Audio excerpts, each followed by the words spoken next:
कई टर्म्स जो हैं वो मिसलीडिंग है और जिससे कन्फ्यूजन ज़्यादा हो जाता है। फंगल इन्फेक्शन अगर हम देखें तो इवन जो हम ब्लैक फंगस की बात करते हैं, म्यूकरमाइकोसिस की, एक्चुअली वो ब्लैक फंगस एक अलग फैमिली है। ब्लैक फंगस का नाम इस म्यूकर के साथ इसलिए जो जुड़ गया क्योंकि जो इसका कल्चर होता है वो वाइट कलर का फंगल कॉलोनीज आती हैं, वाइट कलर की फंगल कॉलोनीज के साथ ऊपर ब्लैक डॉट्स आ जाती हैं, और वो कल्चर में अगर वो थोड़े थोड़े ब्लैक डॉट्स दिखते हैं, इसलिए एक जनरल टर्म में ये ब्लैक फंगस का नाम इसको दे दिया गया। लेकिन अगर हम फंगल इन्फेक्शंस की बात करें तो इन जनरल जो हम फंगल इन्फेक्शंस देखते हैं वो या तो म्यूकरमाइकोसिस होते हैं, जो हम आजकल कह सकते हैं बहुत ज़्यादा देखा जा रहा है, और फंगल इन्फेक्शन है जैसे कैंडिडा है, एक और fungus infection aspergillosis, Cryptococcus, histoplasma, और एक और होता है कॉक्सीडोमाइकोसिस। इस टाइप के फंगल इन्फेक्शंस हैं। जिन लोगों की इम्यूनिटी कम होती है उनमें जो हम ज़्यादातर देखते हैं वो म्यूकरमाइकोसिस है, कैंडिडा है, या एस्परजिलस इन्फेक्शन है। म्यूकर का आपको पता ही है कि ये एक फंगस है जो अब ज़्यादा देखा जा रहा है, स्पेशली कोविड के साथ अगर स्टीरॉयड्स और डायबिटीज़ जुड़ा जाए। और ये जो फंगल इन्फेक्शन है ये मेनली जो है साइनसेस में, जिसको हम राइनो ऑर्बिटल म्यूकरमाइकोसिस कहते हैं, राइनो ऑर्बिटल सेरेब्रल म्यूकरमाइकोसिस, जो साइनसेस में, नाक में, साइनसेस में,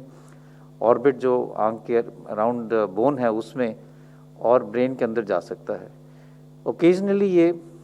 लंग्स में पाया जाता है जिसको हम पल्मोनरी म्यूकरमाइकोसिस कहते हैं, और कभी कभी ये आंतनी में भी देखा जाता है, गैस्ट्रोइंटेस्टाइनल ट्रैक्ट में भी देखा जाता है। एक और फंगल इन्फेक्शन जिसको हम कैंडिडा कहते हैं, वो भी जिन लोगों की इम्यूनिटी कम होती है, लॉन्ग टर्म इम्यूनोसप्रेसेंट्स पे होते हैं, उनमें देखा जाता है। ये यूजुअली अगर मुंह में हो तो ओरोफेरेंजियल कैंडिडाइसिस, मतलब ओरल कैविटी और जो खाने की नाली है उसमें हो सकता है, जिसमें वाइट पैचेस आ जाते हैं और टंग भी एकदम वाइट हो सकती है। और ये और जगह भी ये फंगल इन्फेक्शन जो अपॉर्चुनिस्टिक है वो हो सकता है, जैसे प्राइवेट पार्ट्स पे भी ये फंगल इन्फेक्शन हो सकता है। ये ब्लड में भी फैल सकता है जिसको हम कैंडिडीमिया कहते हैं, और कैंडिडा इन्फेक्शन अगर ब्लड में फैल जाए तो वो थोड़ा सीरियस हो सकता है। तीसरा जो फंगल इन्फेक्शन देखा जाता है जो इस टाइम में इतना कॉमन नहीं है वो है एस्परजिलस, जो भी एक फंगस है। ज़्यादातर वो फेफड़े में असर करता है और कई लोगों में वो एलर्जिक रिएक्शन भी कर सकता है, जिसको हम एलर्जिक ब्रोंकोपल्मोनरी एस्परजिलोसिस कहते हैं। पर कई दफ़ा वो इन्वेजन कर सकता है जिससे वो फेफड़े में कैविटी बना देता है और काफ़ी हद तक फेफड़े में नुकसान कर सकता है। अभी तक अगर हम बात करें तो ज़्यादातर जो कोविड में देखा जा रहा है वो म्यूकरमाइकोसिस के केसेस देखे जा रहे हैं। ओकेजनली या रेयरली एस्परजिलस के केसेस भी देखे जाते हैं, जो लंग्स का अगर हम उनको किसी व्यक्ति का एक्सरे में दाग आए या हम सीटी स्कैन कराएं तो उसमें कैविटीज़ आ जाती हैं, उसमें एक क्लासिकल पिक्चर आती है जो हम कहते हैं ये इन्वेजिव एस्परजिलोसिस के लक्षण है। और कई लोगों में कैंडिडा इन्फेक्शन भी देखा जाता है। और जो फंगल इन्फेक्शन है, जैसे मैंने बात किया क्रिप्टोकोकस की, HIV पेशेंट्स में वो ज़्यादा देखा जाता है। अभी इस दौरान इतना ज़्यादा उसके केसेस नहीं हैं। तो ये बात समझना बहुत ज़रूरी है कि अगर हम बात कर रहे हैं तो इट्स बेटर कि हम यूज़ करें करेक्ट नेम, क्योंकि ये कन्फ्यूजन हो जाता है। क्योंकि कई दफ़ा कुछ एरियाज़ में अगर फंगस ग्रो करे तो उसका कलर अलग लग सकता है, और उसको आप एक ही फंगस को अलग अलग कलर के नाम से लेबल करने से कन्फ्यूजन हो सकता है। ज़्यादातर अभी जो देखा जा रहा है वो म्यूकरमाइकोसिस है, ओकेजनली कैंडिडा इन्फेक्शन और एस्परजिलस इन्फेक्शन लंग्स में पाया जा रहा है। जैसे मैंने पहले भी कहा था, म्यूकर जो है एक फंगस इन्फेक्शन है जो मेनली सॉइल में देखा जाता है, एनवायरनमेंट में है, और it is not a communicable disease, यानी कि एक व्यक्ति से दूसरे व्यक्ति को वैसे नहीं फैलता है जैसे कोविड फैलता है। तो अगर एक व्यक्ति जिसको म्यूकरमाइकोसिस है वो और किसी व्यक्ति के साथ बैठा है तो ऐसा नहीं है कि उसको फंगल इन्फेक्शन उससे फैल जाएगा। तो ये समझना बहुत ज़रूरी है। दूसरा ये समझना ज़रूरी है कि ये जो फंगल इन्फेक्शन है 90 to 95% जो पेशेंट्स हैं जिनमें पाया गया है उनमें या तो डायबिटीज़ है या साथ में स्टीरॉयड यूज़ किया गया है। जिन लोगों को डायबिटीज़ नहीं थी या जिन लोगों को स्टीरॉयड्स नहीं दिए गया उसमें ये बहुत रेयरली देखा गया है, इट इज़ नॉट अनकॉमन। कई दफ़ा लोग ये कहते हैं कि ऑक्सीजन के साथ ये है, लेकिन इसका लिंक है, लेकिन कई पेशेंट्स ऐसे भी हैं जो घर पे इलाज कर रहे थे जिनको ऑक्सीजन की ज़रूरत नहीं पड़ी, घर पे उन्होंने स्टीरॉइड्स ले लिए और शुगर उनकी कंट्रोल नहीं हुई, उनमें भी म्यूकरमाइकोसिस देखा गया है जो हॉस्पिटल में एडमिट भी नहीं हुए। तो admission and oxygen is not one factor which is definitely linked with this. Hygiene रखना तो वैसे भी ज़रूरी है, स्पेशली जिनको डायबिटीज़ है, क्योंकि अपॉर्चुनिस्टिक इन्फेक्शन उनमें ज़्यादा है। तो जनरल हाइजीनिक मेजर जो हम पहले से कह रहे हैं कि रेगुलर वॉशिंग ऑफ हैंड्स, अगर आप कोई ऑक्सीजन यूज़ कर रहे हैं तो उसकी ट्यूबिंग प्रॉपरली क्लीन हो, जो पानी यूज़ करते हैं ह्यूमिडिफिकेशन के लिए, आइडियल सिचुएशन में अगर वो स्टेराइल वाटर हो तो वो बेटर रहेगा। दूसरा इम्पॉर्टेंट इशू ये है कि ये समझना कि म्यूकर के लक्षण क्या हैं। अभी तक हमने जो देखा है, जो हमारे हॉस्पिटल में हमने देखा है कि मेजॉरिटी हमारे पेशेंट जो हैं उनको म्यूकर अर्ली स्टेज में हो रहा है, तब अभी वो कोविड पॉजिटिव ही हैं। ये एक चैलेंजिंग सिचुएशन होती है, क्योंकि आपको एक जिनको म्यूकरमाइकोसिस है उनकी ट्रीटमेंट जो है वो लंबे टाइम के लिए चलती है। तो शुरू में आप उनको, वो कोविड पॉजिटिव रहते हैं, 80% जो हमारे पेशेंट दाखिल हैं वो अभी भी कोविड पॉजिटिव हैं, तो वो कोविड एरिया में है। लेकिन जैसे उनकी ट्रीटमेंट चल रही है, कई दफ़ा सर्जरी भी करनी पड़ती है, डिब्राइडमेंट, फिर वो कोविड नेगेटिव हो जाते हैं, फिर उनको कोविड पॉजिटिव एरिया से फिर नेगेटिव एरिया में शिफ्ट करना पड़ता है। तो हॉस्पिटल्स के लिए चैलेंजिंग ये है to have 2 mucor wards, 1 for positive patients and 1 for negative patients,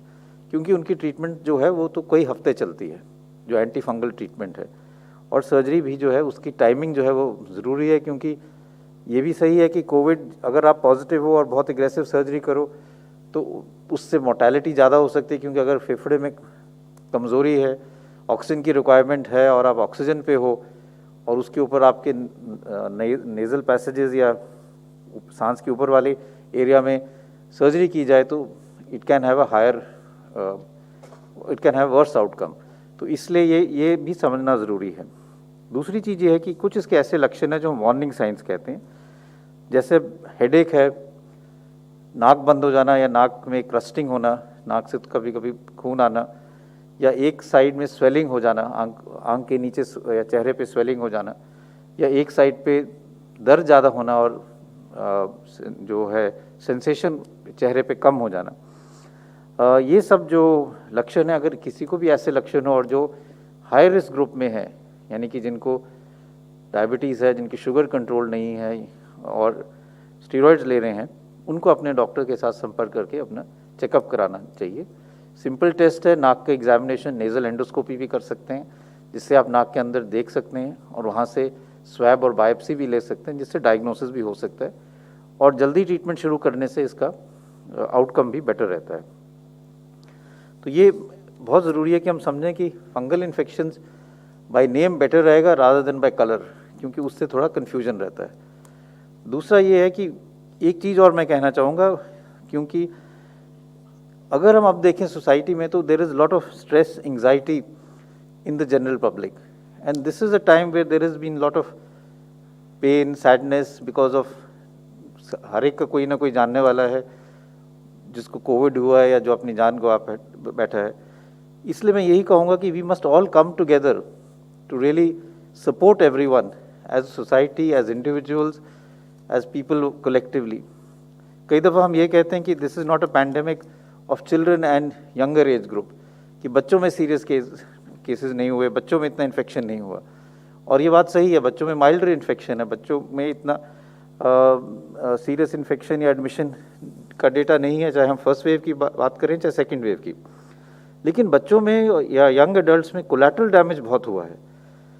they are the backbone of society, they are the future of the country. लेकिन अगर हम बात करें एजुकेशन की, तो gender gap in education, stress and mental issues in children and adults, smartphone dependence and addiction, interrupted opportunities, बच्चों में कुछ एजुकेशन की जो अपॉर्चुनिटीज़ थी, पढ़ाई आगे करना चाह रहे थे, सही सब चीज़ें जो है काफ़ी हद तक इंटरप्ट हुई हैं। चैलेंजेस फॉर स्कूलिंग, स्पेशली जो टेक सेवी नहीं है, रूरल इंडिया में लोग हैं, उनकी स्कूलिंग में काफ़ी असर पड़ा है, और न्यूट्रिशनल इश्यूज़ भी हैं, और विमेन में, यंग गर्ल्स में पोस्ट मेंस्ट्रुअल हाइजीन के इश्यूज़ भी हैं। तो मैं यही चाहूँगा कि हम सब as society, as parents, as teachers, अगर if all of us can come together and address these issues and look at them as challenges and form help groups